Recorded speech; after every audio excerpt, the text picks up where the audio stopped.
تصویر من میں بسی یار کی، تصویر پڑھی تیرے پیار کی۔ 72 سالہ پاکستانی اداکارہ نے کیا دوسرا نکاح، خوب ہوا ہنگامہ۔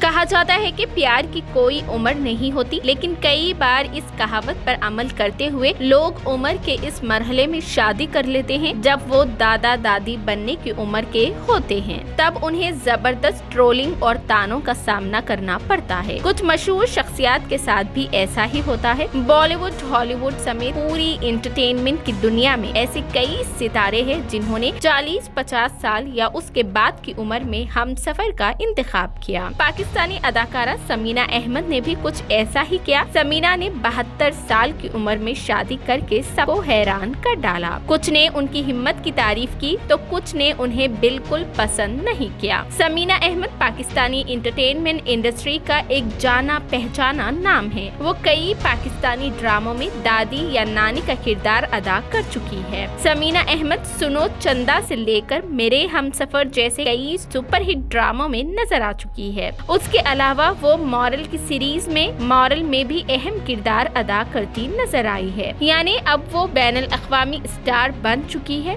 ثمینہ نے 72 سال کی عمر میں منظر صہبائی سے شادی کی جو ان سے 2 سال چھوٹے ہیں۔ ویسے تو ان دونوں کی شادی کو 3 سال مکمل ہونے کو ہے، لیکن ان کے اس فیصلے کو لے کر اس وقت کافی ہنگامہ ہوا ہے۔ ثمینہ اور منظر کی شادی نے پورے پاکستان کو ہلا کر رکھ دیا تھا۔ ثمینہ نے خود انکشاف کیا کہ وہ بھی عمر کے اس مرحلے میں شادی کرنے سے ہچکچا رہی تھی، لیکن پھر منظر نے ان کی اس سوچ کو بدلا۔ یہی نہیں، نکاح کو لے کر منظر نے ہی ان کے بچوں سے بات کی تھی۔ پہلے تو سارے گھر والوں کو اس شادی پر اعتراض تھا، لیکن منظر سے ملنے کے بعد سب نے اس پر راضی ہو گئے۔